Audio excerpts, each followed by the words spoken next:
Hello, সবাই কেমন আছো বলো।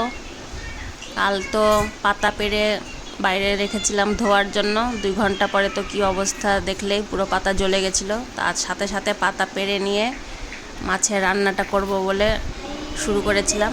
প্রথমে মাছটা লবণ, হলুদ, পেঁয়াজ, আদা, রসুন, লঙ্কা বাটা, জিরা গুঁড়ো, ধনে গুঁড়ো সব দিয়ে একসাথে মাখিয়ে নিয়েছি। তারপরে কুচি কুচি করে আলু কেটে, আলুটা তোমরা না চাইলেও দিতে পারো, আলুটা খেতে আমার বোন পছন্দ করে বলেই আমি আলুটা দিয়েছি। ও মাছ খাই না, তাই আলুটাও পছন্দ করে, না হলে আলুটা স্কিপ করা যায়। দিয়ে আলুটাও সেম সব মশলা দিয়ে একসাথে মাখিয়ে তেল দিয়ে একসাথে করে গ্যাসে চাপিয়ে দিতে হবে।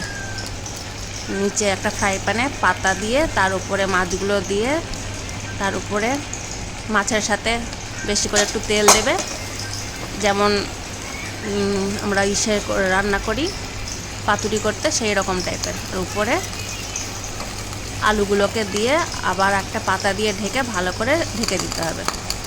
এইটা একটা নতুন রান্না, আমি এর আগে কখনো খাইনি।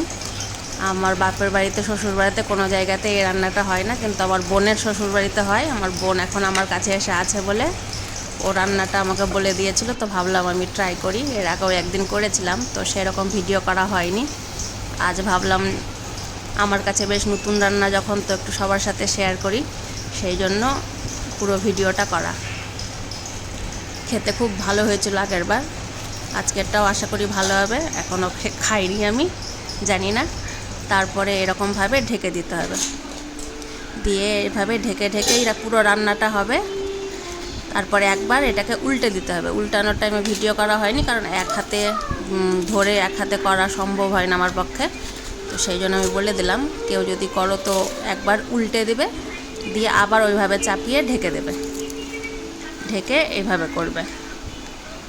একবার বাড়িতে সবাই করে দেখো।